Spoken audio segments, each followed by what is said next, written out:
Magandang araw mga moms! Welcome back sa ating mini vlog, and for today's video ay samahan niyo ako sa aking paglilinis dito sa aming bodega, kwarto pala. What? By the way, meron pala akong na-order na wallpaper na naman mga moms, and hindi talaga ito para sa kwarto.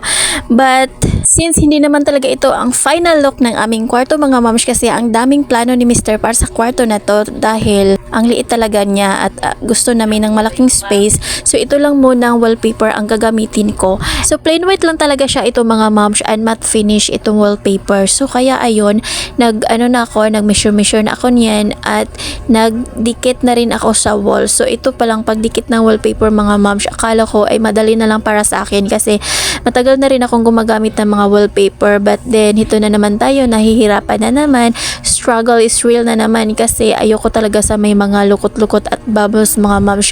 Kaya pagtyagaan ko na lang to for now. So maliit lang talaga ang space ng room namin mga moms kasi I don't know about the measurement aning nga room, basta maliit lang talaga siya mga moms. Good for 2 persons lang talaga siya, and then dito pa nakalagay yung aming mga damitan at ang iba pang gamit namin, kaya gamay na gyud siya sa mot. So dito rin natutulog yung anak namin na dalaga, and kaya kaming tatlo ang natutulog dito mga moms. Samot na gyud kagamay, di ba? Maana siya mga moms, di pa gyud ni mao ang final arrangement ani nga kwarto. Actually di ko ganan sa arrangement ani niya ron kay murag huot kay tanan, pero wala man tay choice kay ug mahunahon na sa ni habi nga magpahimo na sad siya og kuan na nasa siya ipabuhat aning kwarto ha, di mag alsa-alsa na pud sa mga gamit. So might as well dili nang gyud i-final no.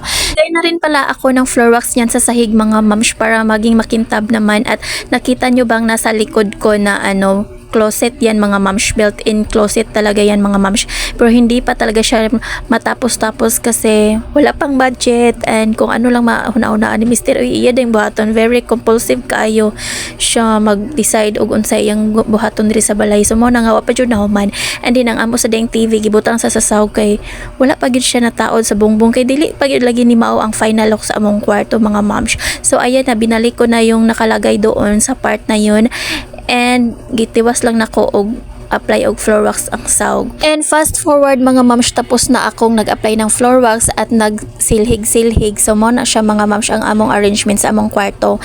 And ang kanadi ay kuan mo na ang sofa bed nga mo higdaanan. And that's all mga moms. Thank you all for watching, and see you in my next one. Bye!